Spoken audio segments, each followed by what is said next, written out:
मर जाता है। मर जाता है मतलब भक्ति छूट जाता है, उसका भजन साधन निष्फल हो जाता है। सत्य बात है। वैष्णवों का चरण जल प्रेम भक्ति प्रदान करने में समर्थ है, और कोई दूसरा उपाय शक्तिशाली नहीं है। वैष्णवों की चरण रज ही मस्तक का भूषण है, और सब अनंत भूषण व्यर्थ है। तो इसका मतलब ये नहीं है कि बस हम लोग महाराज आए, वैष्णव महाराज आए, महाराज आपके महाराज धूनी पटक दो, रेती रेत बिछा दो सब तरफ गोविंद धाम में, तो महाराज पे चलो आप, क्योंकि आपके चरणों की रज है ना, उसको हम लोग अपने सर पर डालेंगे। नहीं, वैष्णवों के चरण रज का मतलब है उनके आदेशों का पालन। ये है वैष्णव चरण रज का मतलब, है ना। वो जो कह के गए हैं आपको, उसको चिंतन करना, ये है वैष्णवों का चरण रज। इसके अलावा सारे जो भूषण है वो व्यर्थ है। पुराणों में तीर्थों के जल को पवित्र बताया गया है, परंतु भक्ति के लिए ये सब प्रपंच मात्र है, क्योंकि वैष्णवों के चरण जल से तीर्थ जल की कोई तुलना ही नहीं। मतलब तीर्थ, खूब लोग तीर्थ घूमते रहते हैं, वृंदावन, मथुरा, द्वारका और अयोध्या जाना चाहिए, लेकिन वहां जाने का कारण क्या है? वैष्णवों के संग में रहना। क्योंकि वैष्णव यहाँ तो रहते नहीं है सिटी में, तो वो कहाँ रहते हैं? धाम में रहते हैं, है ना। तो धाम में जो रहते हैं उन इसलिए जाना चाहिए धाम, उनके संग के लिए। आप देखिए, लोग धाम जाते हैं क्या करने? फोटो खिंचवाने, स्टेटस लगवाने। ये धाम जाने का उद्देश्य नहीं है। धाम जाने का उद्देश्य है भजन करना। अब भजन तो हम कर नहीं सकते, तो कौन, जो भजन में पक्के हैं उनके एसोसिएशन लेने के लिए हम लोग जाते हैं, उनका संग लेने के लिए हम लोग जाते हैं। ये है धाम जाने का उद्देश्य। और यहाँ पे बोला गया कि तीर्थ जल, तीर्थ जल से ज्यादा शक्तिशाली बता दिया गया। नरोत्तम दास ठाकुर जी ने तीर्थ जल से ज्यादा महत्वपूर्ण जल कौन सा है? भगवान, जो वैष्णव के चरणों का जल है। अतः इसका पान करने मात्र सारे मन अभिष्टों की पूर्ति होती है। वैष्णव के संग में सदैव कृष्ण कथा की चर्चा होती है। अच्छा, वैष्णव का संग क्यों करें? क्या जरूरत है ना। जैसे हमारे कई बार डिवोटी कहते हैं कि हम लोग फुल टाइम डिवोटी क्यों बने, है ना, हम तो ऐसे रह लेते हैं, जॉब कर लेते हैं, है ना। तो नुकसान सिर्फ इतना है कि जॉब करने जाते हो तो सिर्फ वहां पर कोई वैष्णव है नहीं, भक्त लोग है नहीं वहां, तो भगवान की संगति मिलेगी नहीं आपको। प्लस इतनी सारी हेडेक लेके आते हो वहां से आप, दुनिया भर की कचरा लेके आते हो दुनिया भर का, वो कचरा लेकर आप भजन करना चाहोगे, भजन होगा नहीं, भजन नहीं होगा ना।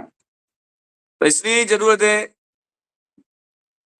जितना ज्यादा समय हो, है ना, भौतिक कार्यों में कम लगकर भक्तों के संग में ज्यादा समय बिताना चाहिए, और भक्तों के संग में भी भगवान की चर्चा होनी चाहिए। ऐसे नहीं कि कौन प्रधानमंत्री बनेगा इसकी चर्चा हो रही है ना। भक्तों की, भगवान की चर्चा होनी चाहिए बस, है ना बाबू, तभी हमारा कल्याण होगा। जिसका मन सर्वदा आनंदित रहता है, जो वैष्णव का संग करता है, उससे क्या होता है? मन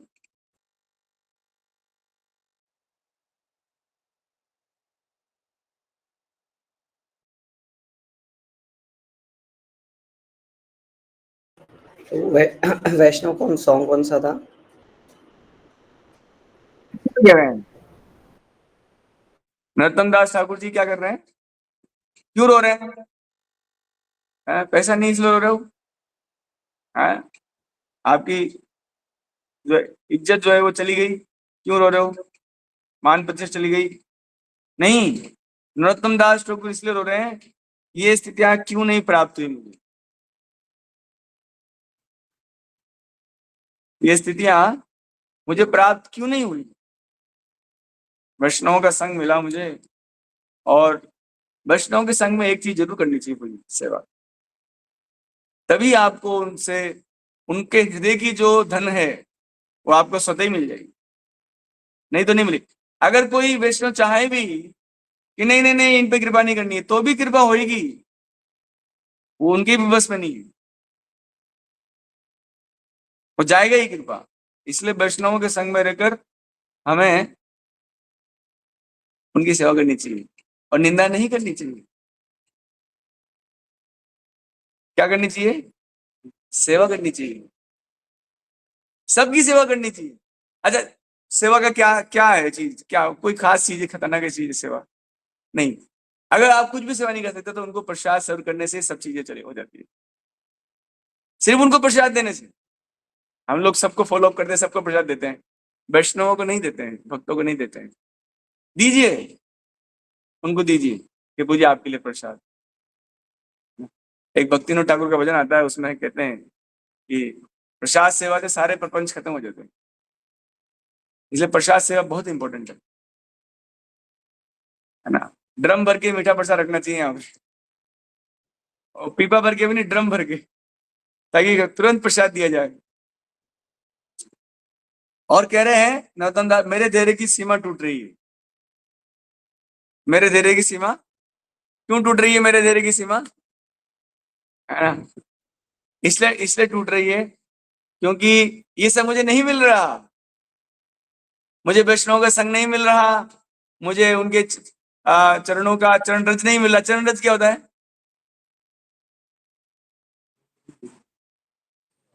चरणों का मतलब उनका आदेश। अगर अगर गुरु महाराज ने कहा कि कोटा रहो तो रहो, भले मर जाओ इधर, यहीं प्राण चले जाएं। अगर गुरु महाराज बोले कि कोटा में सेवा करो तो करो। जैसे आप देखिए श्रील प्रभुपाद जी के जो शिष्य रहे अपने पंचन जांगरी कौन है और जयनिवास प्रभु मायापुर में, तो उनको कहा था प्रभुपाद जी ने कि आपको रहना है मायापुर मंदिर में, तो कहते 9 साल तो मंदिर तक बाहर नहीं निकले हो। फिर वैष्णव के क्या वो मतलब फोर्स करने पर वो कभी कभी बाहर भी जाते थे, है ना। तो वैष्णव संघ बहुत महत्वपूर्ण है पूजी, और हमको लाभ तभी मिलेगा जब हम उनकी सेवा करेंगे। सेवा कर में बताया वो, अगर नहीं कुछ भी सेवा नहीं कर सकते तो उनको प्रसाद सर्व करो। तो अब हम आज का श्लोक पढ़ते हैं। आज का श्लोक है ये रहा।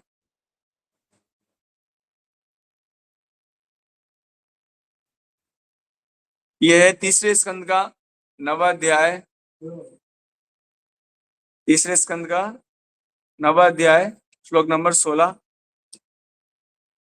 यह बोलिए जो वे निश्चय ही अहम च में भी गिरीशः च शिव भी विभुः सर्वशक्तिमान स्वयं विष्णु रूप में च तथा स्थिति पालन उद्भव सृजन प्रलय संहार एतव कारण आत्ममूलम स्वतः स्थित विद्वा भेद कर भगवते त्रिपात तीन तने, तने मतलब तना होता है पेड़ का, बरबदे उगा एक आदित्य उरु अनेक प्ररोहा शाखाएं तस्मे उसे नमः नमस्कार भगवते भगवान को भुवन द्रुमाय लोक रूपी वृक्ष को। अनुवाद तात्पर्य कृष्ण कृपा मूर्ति अभय चरणारविंद भक्तिवेदांत स्वामी श्रील प्रभुपाद जी के द्वारा श्रील प्रभुपाद की आप लोक रूपी वृक्ष की जड़, ये ब्रह्मा जी स्तुति कर रहे हैं भगवान की, भगवान से कह रहे हैं आप लोक रूपी वृक्ष की जड़ हैं। कोई वृक्ष है, उसकी जड़ किसको कह रहे हैं ब्रह्मा जी? भगवान विष्णु को। आप उसकी जड़। यह वृक्ष सर्वप्रथम भौतिक प्रकृति को तीन रूपों, तीन तनों के रूप में मुझ शिव और सर्वशक्तिमान आपके रूप में सजन पालन संहार के लिए भेद कर निकला है, और हम तीनों से अनेक शाखाएं निकल आई, इसलिए है विराट जगत रूपी वृक्ष, मैं आपको नमस्कार करता हूं। अब देखिए, ये भी एक सेवा है। जैसे कि सेवा में कई चीजें आती है, जैसे कि मंदिर साफ करना, पूजा करना, लेकिन सेवा में स्तुति करना भी आता है। भगवान ने प्रहलाद महाराज जी 9 प्रकार की सेवाओं के बारे में बताते हैं, है ना? कितने प्रकार की? इसमें श्रवणम सुनना, कीर्तनम बोलना, अर्चनम पूजा करना। अब अर्चनम में मंदिर का सफाई करना भी अर्चनम में आता है ना? जैसे भगवान के पट खुलेंगे तो भगवान सुंदर, भगवान के सामने जब जब ये सब कीचड़ मचा रहेगा, है ना, टेम्पल हॉल में, तो अच्छा नहीं लगेगा भगवान को। तो वर्शिप करना मतलब भगवान का मंदिर मार्जन करना भी होता है ना? ये अच्छे से समझना चाहिए। और अर्चनम वंदनम, ये वंदनम जो कर रहे हैं ब्रह्मा जी, ये भी भगवान की सेवा है। साख्यम, है ना, सब कुछ। तात्पर्य पढ़ते हैं, विराट जगत मोटे रूप पर 3 जगतों में उच्चतर, निम्नतम, मध्य लोकों में विभाजित है। 3 तरह से विभाजित है, उच्चतर, मध्य और निम्न। 3। हम लोग कहाँ रहते हैं? मध्य में रहते हैं। और तब परम मूल रूप भगवान के प्राकट्य से विराट जगत 14 लोकों में फैल जाता है। भौतिक प्रकृति जो विराट जगत का कारण प्रतीत होती है, केवल कारण अथवा भगवान की शक्ति है। इसकी पुष्टि भगवत गीता में हुई है, मयाध्यक्षेण प्रकृति सूयते सचराचरम। केवल भगवान के अधिक्षण में भौतिक प्रकृति समस्त सजन पालन और संहार का कारण प्रतीत होती है। भगवान पालन, सजन और संहार के लिए अपना विस्तार क्रमशः विष्णु, ब्रह्मा तथा शिव, इन 3 रूपों में करते हैं। प्रकृति के 3 गुणों के नियंत्रण के इन 3 प्रमुख अधिकर्ताओं में विष्णु सर्वशक्तिमान है। यद्यपि वे भौतिक प्रकृति के पालन के निमित्त, किंतु वे प्रकृति के नियमों द्वारा नियंत्रित नहीं होते। अन्य 2 ब्रह्मा और शिव, यद्यपि भगवान विष्णु जितने ही शक्तिशाली हैं, किंतु वे भगवान की भौतिक शक्ति के अधीन होते हैं। भौतिक प्रकृति के इन विभागों के अनेक देवताओं द्वारा नियंत्रित किए जाने की विचारधारा मूर्ख सर्वात्मवादी के मन की गंदी उपज है। ईश्वर अद्वय हैं और वे समस्त कारणों के कारण हैं। जिस प्रकार सरकारी कामकाज के अनेक विभागीय अध्यक्ष होते हैं, उसी प्रकार ब्रह्मांड के कामकाज की व्यवस्था के लिए अनेक अध्यक्ष हैं। निर्विशेषवादी अल्प ज्ञान के कारण यथारूप वस्तुओं की स्वयं की अवस्था में विश्वास नहीं करते, किंतु इस श्लोक में स्पष्ट कहा गया है, हर वस्तु साकार है, वो निराकार या निर्विशेष नहीं है। प्रस्तावना में हम पहले ही इस बात की व्याख्या कर चुके हैं और इस श्लोक में इसकी पुष्टि हुई है। भौतिक जगत रूपी वृक्ष का वर्णन भगवत गीता के उस अश्वत्थ वृक्ष के रूप में हुआ है जिसकी जड़ें ऊपर है। ऐसा पेड़ है जिसकी जड़ें क्या है? पेड़ की जड़ें ऊपर थोड़ी होती, पत्तियां होती, लेकिन इसमें जड़ें ऊपर है। हाँ गया। जब हम किसी जलाशय के तटवर्ती वृक्ष के प्रतिबिंब को देखते हैं, कोई तालाब के पास कोई वृक्ष को देखते हैं, तो हमें ऐसे ही वृक्ष का अनुभव होता है। परछाई दिखती है तो दिखता है जड़ें ऊपर है और टहनियां नीचे है। जल में वृक्ष का प्रतिबिंब इसकी ऊर्ध्वमुखी जड़ों से नीचे लटकता प्रतीत होता है। यहाँ जिस सृष्टि रूपी वृक्ष का वर्णन हुआ है वो सत्य का प्रतिबिंब मात्र है। मतलब प्रभुपाद जी कह रहे हैं भौतिक जगत से प्रतिबिंब है और कुछ नहीं है, उसके अलावा कुछ नहीं है, परछाई है बस, ज्यादा नहीं सोचना है सर, सिर्फ परछाई है भौतिक जगत। और ये सत्य, सत्य क्या है? परब्रह्म विष्णु है। वैकुंठ लोकों की आंतरिक शक्तिमान अभिव्यक्ति में वास्तविक वृक्ष विद्यमान है। मतलब वास्तविक वृक्ष कहाँ है? वैकुंठ लोक में है। और उसकी परछाई कहाँ पड़ रही है? जिसमें जिस चीज को हम लोग वास्तविक मान रहे हैं।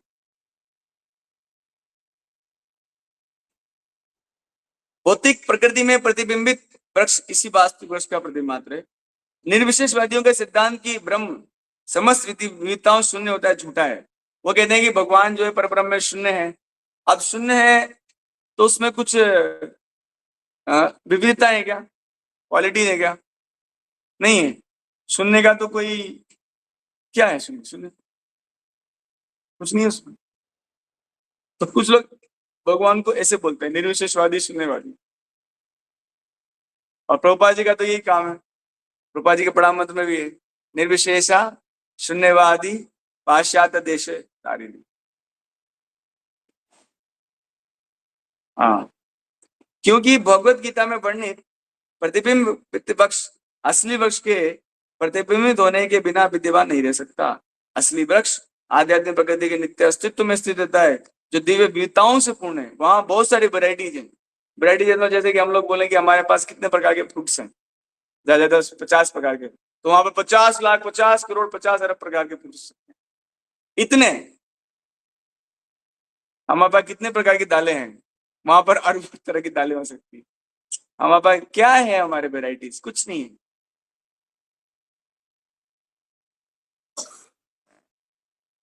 असली और मिथ्या दोनों ही वृक्ष की जड़ें वही भगवान है।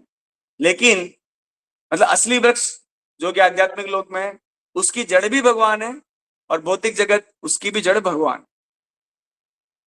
लेकिन मिथ्या वृक्ष असली वृक्ष का प्रतिबिंब, विकृत प्रतिबिंब मात्र है। यहाँ पर ब्रह्मा अपनी ओर से और शिव जी की ओर से असली वृक्ष भगवान को नमस्कार करते। मम ज्ञानतिमिरान्धस्य ज्ञानाञ्जनशलाकया चक्षुरुन्मीलितं येन तस्मै श्रीगुरुवे नमः। श्रीचैतन्यमनोभीष्टं स्थापितं येन भूतले स्वयं रूप गदा मह्यं ददाति स्वपदान्तिकम्। वन्देऽहं श्रीगुरो श्रीयुतपदकमलं श्रीगुरुन् वैष्णवांश्च श्रीरूपं साग्रजातं सगणरघुनाथान्वितं तं सजीवम् साद्वैतं सावधूतं परिजनसहितं कृष्णचैतन्यदेवम् श्री राधा कृष्ण पादान् सगण ललिता श्री विशाखावितांश्च। हे कृष्ण करुणा सिंधु दीन बंधु जगतपते गोपेश गोपिका कांत राधा कांत नमोस्तुते। तप्त कांचन गौरांगी राधे वृंदावनेश्वरी वृषभानुसुते देवी प्रणमामि हरिप्रिये। वाञ्छाकल्पतरुभ्यश्च कृपा सिन्धुभैव च पतितानां पावनेभ्यो वैष्णवेभ्यो नमो नमः। जय श्री कृष्ण चैतन्य प्रभु नित्यानंद श्री अद्वैत गदाधर शिवासादि गौर भक्तवृंद। हरे कृष्णा कृष्णा कृष्णा हरे हरे, हरे राम राम राम हरे हरे। नमो विष्णुपदाय कृष्ण पृष्ठाय भूतले श्रीमते भक्ति वेदांत स्वामी नित्य नामिने।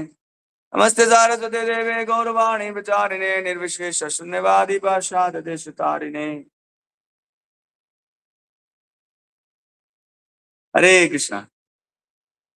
तो यहाँ पर इस श्लोक में ब्रह्मा जी भगवान को बता रहे हैं कि भगवान आप क्या हो, है ना? आप जड़ हैं, है ना? जड़ मतलब डेड नहीं, आप जड़ हैं इस जगत की, इस पूरे ब्रह्मांड की, है ना? तो प्रभुपाद जी इसमें अगर आप देखिए तो दो चीजों पर खास बल दे रहे हैं इसके तात्पर्य में। एक तो बता रहे हैं कि वर्णन कर रहे हैं कि किस प्रकार से तीनों लोक हैं, है ना? जैसे कि ऊपर अगर आप जाएंगे तो ऊपर जना लोक, महर लोक, ब्रह्म लोक तक भी है। लोग कहते हैं कि बस, और उसके नीचे भी है, धरती के नीचे भी है ना? मतलब मुझे यहाँ पर कहने में कोई शंका नहीं है कि जिस प्रकार से हमारे साइंटिस्ट कहते हैं जगत है, साइंटिस्ट हमारे कहते हैं कि पृथ्वी चक्कर लगा रही है सूरज के, ऐसे नहीं होता है। हमारे वैदिक इस प्रकार से नहीं बताते। हमारे वैदिक कहते हैं, बात करो क्लास में, हमारे वैदिक कहते हैं कि सूरज चंद्रमा, हमारा जो भौतिक ब्रह्मांड है उसमें जो 14 लोग हैं उसके चारों ओर सूरज और चंद्रमा और ये सब चक्कर लगा रहे हैं, ऐसा है। और ये दिखता भी है, दिखता है सूरज यहां से उधर गया, दिख भी रहा है, फिर भी पता नहीं क्या साइंटिस्ट लोग बिल्कुल बेवकूफ हैं।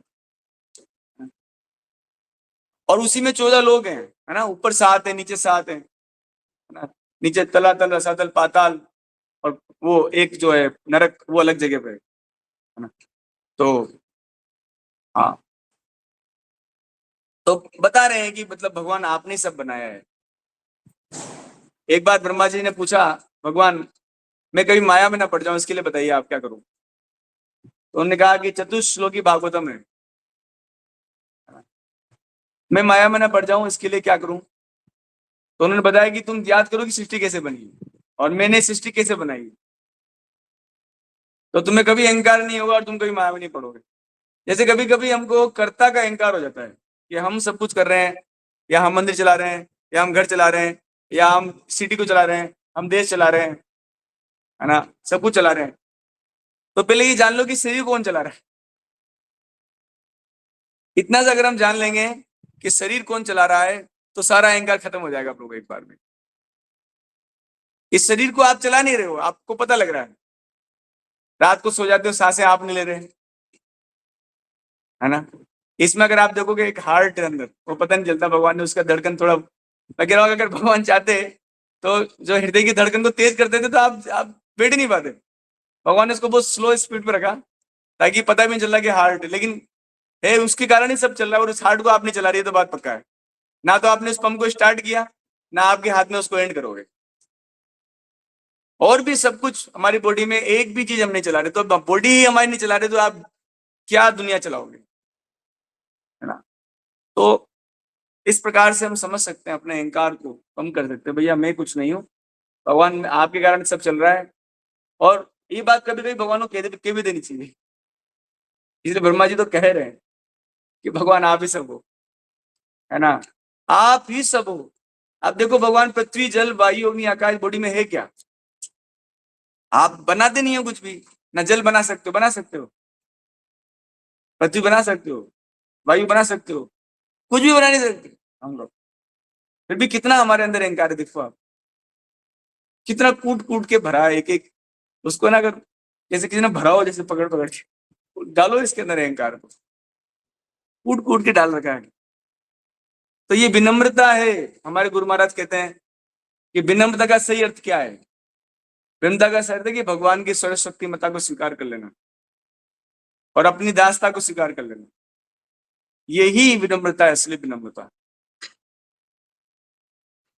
है ना।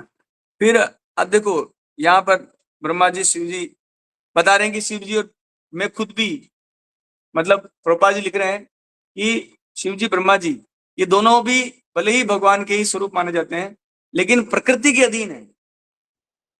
लेकिन भगवान विष्णु है वो प्रकृति के अधीन नहीं है ना, इसलिए वही मुक्ति दे सकते हैं जगत से, हमको मुक्त कर सकते हैं और कोई नहीं कर सकता।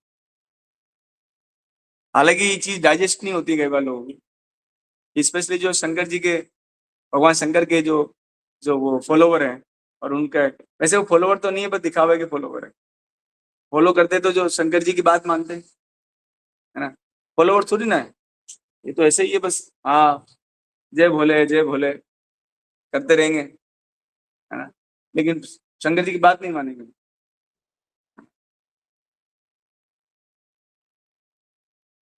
हाँ, ईश्वर अद्वय है, बोले द्वय मतलब दो, अद्वय मतलब दो नहीं, ईश्वर एक ही भगवान विष्णु। और हाँ, यहाँ बताया गया कि हर वस्तु साकार है। अरे हमारे प्रभुपाद जी, या तो प्रभुपाद जी या कोई भक्त से सुना मैंने कि जब जिस भगवान ने सब कुछ साकार युक्त बनाया, क्या वो निराकार हो सकता है, आप सोचिए, आप मूर्खता है कि नहीं। जिसने सब कुछ आकार में बनाया, बताओ आप, सब कुछ निराकार क्या वस्तु, जैसे कि सूरज का प्रकाश है ना? सूरज का प्रकाश निराकार में है, उसका कोई आकार नहीं है, लेकिन सूरज का प्रकाश जिसमें से निकल रहा है वो तो आकार है। फिर भी लोग ढंढोरा पीटते रहते हैं। अच्छा, जानते हैं मुख्य समस्या क्या है? क्यों क्यों जो है लोग निराकारवाद के इतने पीछे हैं? जानते हैं? क्योंकि उनको भगवान की पर्सनैलिटी से समस्या है। उनको भगवान की व्यक्तिगत सेवा से समस्या है। उनको सेवा करना ही नहीं है। उनको तो ये देखना है कि मतलब जानते हैं कि जो कहते हैं ब्रह्मलीन हो गए, तो ब्रह्मलीन हो गए मतलब हम भी भगवान में लीन हो गए, मतलब भगवान हो गए हम। मतलब भगवान मेरे कारण है, मैं जब मिल गया, मैं लीन हो गया, तब भगवान। ऐसा भगवान की सेवा का भाव नहीं है। इसलिए भक्ति सर्वश्रेष्ठ चीज है पूरी, क्योंकि वहां पर सेवा का प्रावधान है। और इवन भगवान भी अपने भक्त की सेवा करने लग जाते हैं। ऐसा नहीं कि जैसे गीता में श्लोक आता है कि ये यथा माम प्रपतन्ते तांस से भजाम्यहम्, है ना? कि मैं अगर आज जो है भगवान के रथ के लिए डोनेशन दे रहा हूं तो मेरा क्या होगा? अरे भगवान आपके लिए रथ बनवाएंगे, बहुत बढ़िया। आपको क्या पता? अब प्रमाण है हमारे सुदामा जी, जिन्होंने थोड़े से चावल दिए और भगवान ने क्या गिफ्ट दिया, रिटर्न गिफ्ट। और हम खुद भी प्रमाण है, सब सब जो भक्ति कर रहे हैं ऐसे तो नहीं कर रहे ना भक्ति, कुछ तो भगवान ने दिया ही और ज्यादा ही दिया है। और नहीं दिया मतलब जो चीज नहीं दे रहे भगवान, इसका क्या मतलब है?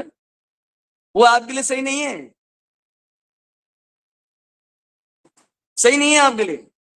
देखो, या तो भक्ति मत करो, नहीं तो फिर भगवान को करने दो जो कर रहे हैं, उनको डिसीजन लेने दो। भक्ति करने का मतलब सर्वस्व तुम्हार, क्या है वो भजन? नहीं नहीं, नहीं नहीं नहीं, एक और भजन है भक्तिनाथ ठाकुर का ही है, मार अभी राखी भी जो इच्छा तुम्हारे ऊपर वाला लाइन, मार अभी राखी भी जो इच्छा तुम्हार, नित्य दास प्रति तू अधिकार, ऐसे कर सकते हैं। नित्य दास प्रति तू अधिकार, अब अधिकार तो दे दो उनको अधिकार, मारो रखो जो करना है करो। अब देखिए, मुझे याद आ रहा है बलराम दास जी थे जगन्नाथ जी के भक्त। किसके भक्त थे? जगन्नाथ जी के। अब वो आए, उनकी एक खराब आदत थी, उसके कारण वो अशुद्ध थे, अशुद्ध होकर जगन्नाथ जी रथ पर चढ़ना चाह रहे हैं, तो पंडों ने पीट के भगा दिया। देखो नालायक फिर आ गया, बिना नहाए धोए आ गया। अब ध्यान रखिए पूजी, अब वो वहां से रथ यात्रा छोड़ के समुद्र तट पे बैठ के वहां पर अपना रथ बना लिया उन्होंने, रेत पर, रेत का रथ बना लिया। अब जगन्नाथ जी की तीन पत्नी के रथ में आगे जाए वहां पर, तो रथ आगे नहीं बढ़ रहा है। यहाँ एक बात तो भगवान आए फिर बताया कि नहीं नहीं, वो उसने मेरे को बांध रखा है वहां पर रेती में, इससे तो किससे जाऊंगा आगे, मेरे को बांध के पटक रखा है। अरे कौन? बलराम दास। अरे वो नालायक, वो नहाया धोया नहीं, कि नहीं नहीं उसने बांध रखा है, आप उसको लेके आओ उसको। और और इसमें एक बहुत खास बात है, और बोले कि जिन पंडों ने पीटा है उनको दोनों को हाथ को रस्सी से बांधो, उनको ऐसे मेंढक की तरह उचकुआओ और वहां तक ले जाओ। बहुत बुरा पिटवाया भगवान ने उनको भी। लेकिन यहाँ एक बहुत खास बात है जो मुझे हमेशा प्रेरणा देती है, कि उन्होंने बलराम दास जी ने आ, किसी की निंदा नहीं करी। बलराम दास जी ने ऐसा नहीं कहा कि उन वैष्णव से लड़ गए, जगन्नाथ के पंडों से आगे लड़ गए, अरे तुमने कैसे पीटा, तुम क्या मुझे समझते क्या हो, तुम भी भक्त हो क्या, मैं भी भक्त हूं। ऐसा नहीं बोला उन्होंने। वो किससे लड़े? भगवान से आगे लड़े। तो लड़ना है तो किससे लड़ो? भगवान से लड़ो, कि भगवान ऐसे क्यों किया आपने। कोई भी अपमान करता है तो भगवान से बोलो, भगवान आपने अपमान क्यों किया, भगवान आपने, हालांकि ये कभी नहीं बोलते भगवान आपने सम्मान क्यों दिया, भगवान आपने अपमान क्यों दिया। मतलब हमारे जब बुरा होता है तो सब भगवान ने किया है, और जब मैंने जो कुछ सही किया उसे मैंने भी किया है। कहीं ना कहीं मेरा भी रोल है छोटा मोटा, तो कहीं ना कहीं इन्वॉल्वमेंट है। जब भी बुरा हो तो सब भगवान आपने किया, है ना? मान लो किसी का घर टूट गया, बुलडोजर आया घर तोड़ गया, भगवान आप मैंने इतनी भक्ति की थी, आपने मेरा घर तोड़वा दिया। लेकिन जैसे मानो कि मैंने कोई बहुत मंदिर बनाया भगवान का, तो भगवान मैंने बनाया था, तब भगवान नहीं बोलेंगे भगवान आपने बनाया मंदिर। तो ये हमारा इनकार बहुत खतरनाक है ना? ये नहीं नहीं मानता ये, है ना? सब में हमको क्रेडिट चाहिए, दुष्ट हैं हम लोग, इसलिए तो भगवान में मन नहीं लग रहा।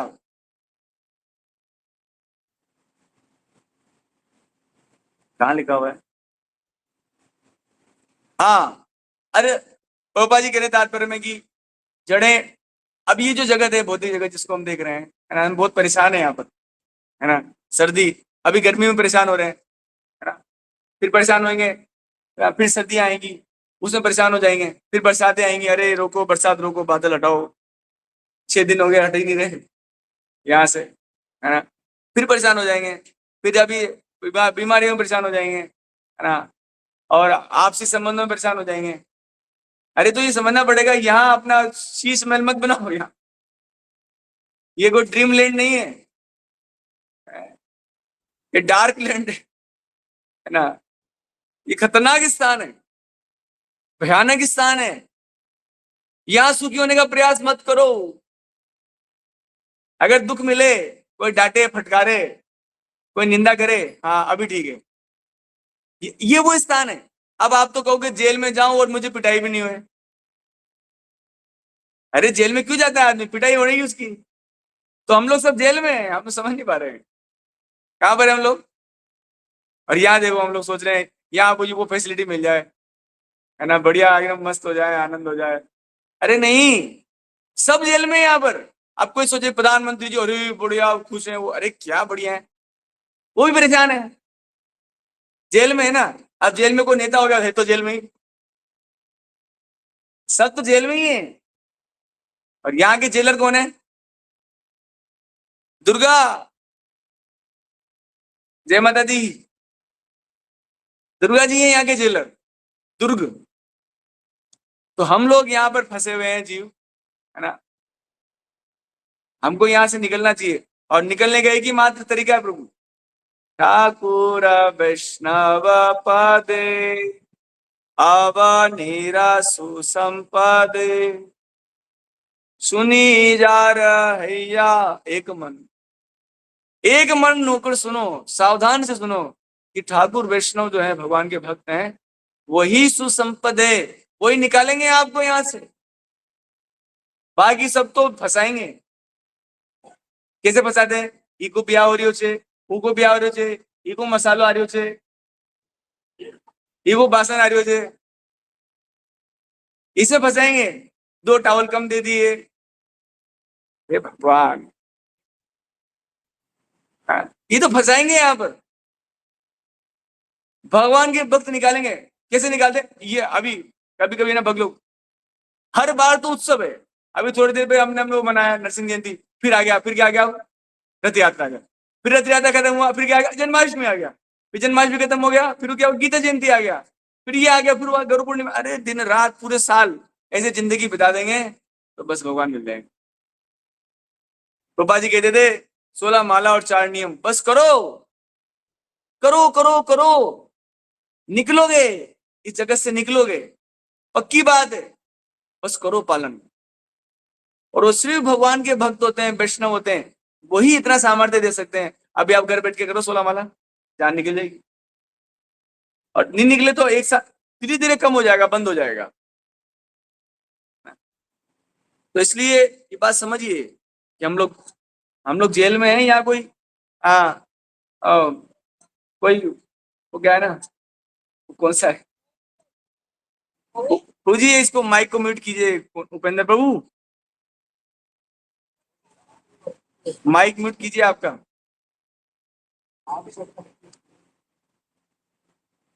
होने दीजिए आप।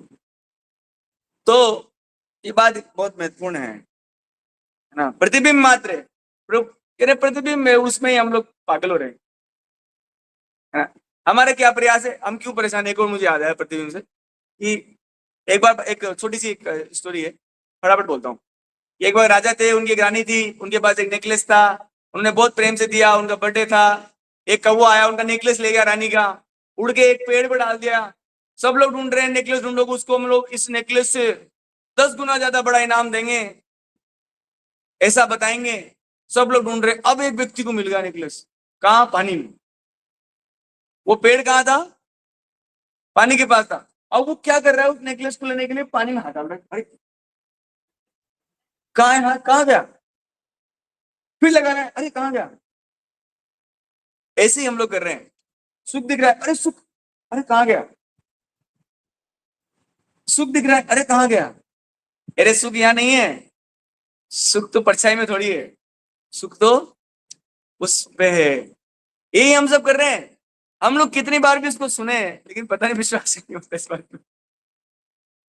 इस बात को इतनी बार सुन चुके हैं कि यहाँ वास्तविकता नहीं है, यहाँ कोई सुख नहीं है, और फिर भी लगे पड़े हैं। अरे उस वृक्ष पे चढ़ो, नहीं नहीं मैं तो इस पानी में ढूंढूंगा, नहीं मिलेगा यार। अब कोई प्रयास करते मूर्ख है ना, इसलिए भगवान ने कहा है मूढ़ो यम ना भी जाना थी, मूर्ख मुझे नहीं जानता, फिर भी हम प्रयास में लगे हैं। तो प्रभु जी वैष्णव की सेवा कीजिए,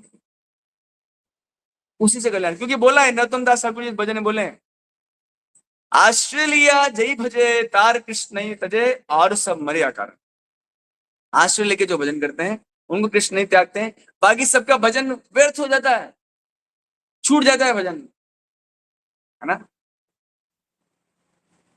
तो इतना ही कहेंगे, हरे कृष्णा कृष्णा कृष्णा हरे हरे, हरे राम राम राम हरे। प्रश्नोत्तर जो होगा वो कल मायापुर ऐसे लेंगे या कोई भक्त लेंगे, हाँ।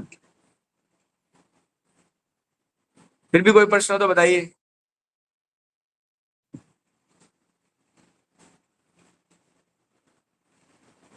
हरे कृष्णा।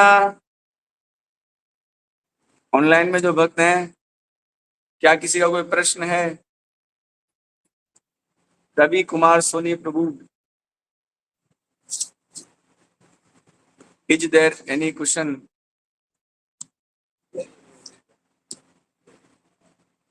आवाज कम आ रही है।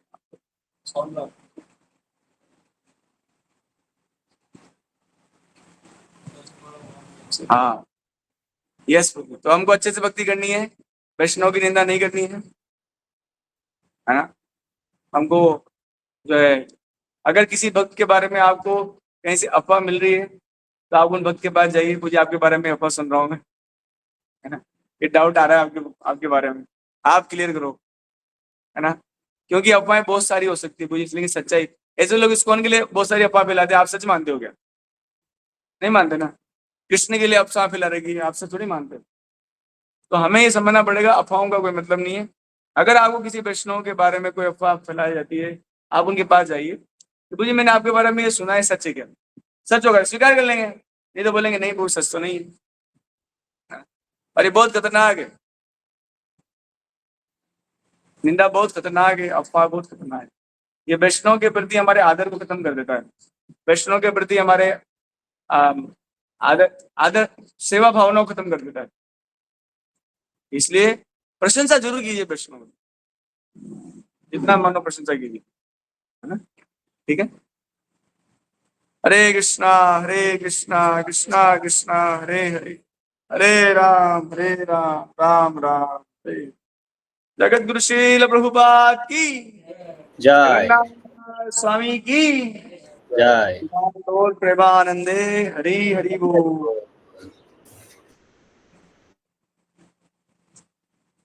आना लायक हूँ, बताओ। हरे कृष्णा प्रभु जी। बताइए। हाँ प्रभु जी, मैं शायद कहीं सुना था कि हाँ। कोई बोल रहे थे, भक्ति सिद्धांत महाराज ने कहा है कि कलयुग का युग धर्म हरि नाम नहीं है, वैष्णव सेवा है। क्या बात कर रहे हो? हाँ, मेरे को कहीं तो सुना है मैंने ये वाला चीज कि वो भक्ति सिद्धांत महाराज जी ने बोला है कि कलयुग का युग धर्म वैष्णव सेवा है। वैष्णव सेवा है क्या? और वैष्णव सेवा ये बाबा जी संप्रदाय को बताओ ना आप। वैष्णव सेवा शिरोमणि हमारे गुरु महाराज थे, शायद ऐसे लेक्चर में, ग्लोरिफिकेशन के लेक्चर में सुना था मैंने। बाबा जी संप्रदाय के लोग सुन रहे हैं क्या इसको? लोकेश चंद्र गोसाई महाराज बोल रहे हैं साइंटिस्ट भी थोड़ा रिसर्च होगा। हाँ गोपी भाव प्रभु। नहीं वो वैष्णव की सेवा तो कर रहे हैं ना यार, मुझे आप आरोप लगा रहे हो यार वीर माधव को इन पे। देखो वैष्णव के आदेश से वो गए, 12 गए हैं अब वहां पर जाके, कष्ट सहेंगे वहाँ का, कष्ट सह रहे हैं वहां पर 12 की अनेक रोटी प्रकार। खानी पड़ेगी, 12 का पानी पीना 12 का पड़ेगा। पानी पीना पड़ेगा, अब तो 12 रहना ही पड़ेगा। थोड़ी बोल रहे थे वहाँ बाबा जी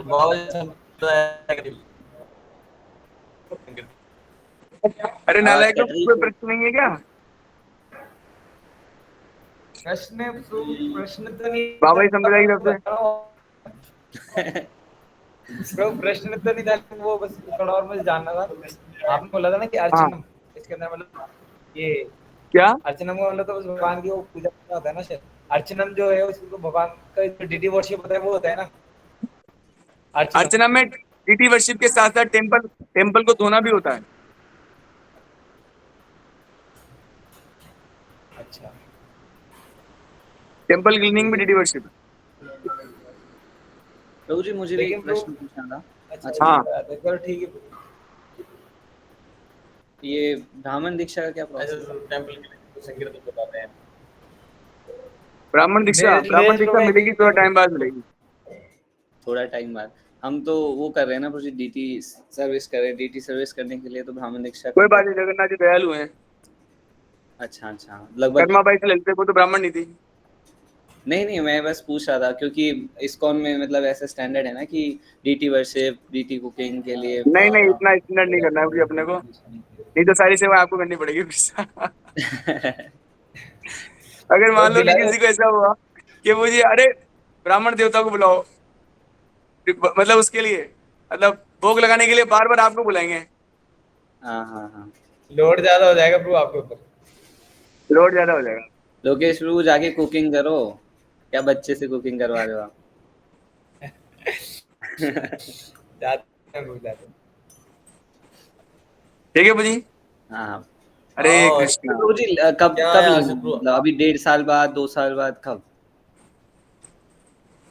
क्या? चलो यार सही बोला। मतलब जा रहा हूँ, लेना मैं कब है किचन में जा दीक्षा रहा हूँ फिर, प्रभु। ब्राह्मण वाला?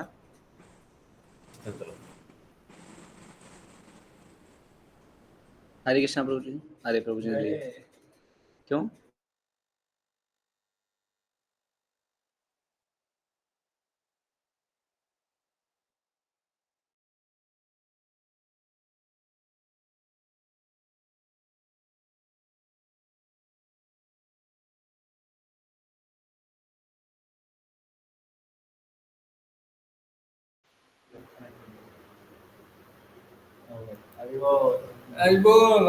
शिवम प्रूफ कोई डाउट आपका?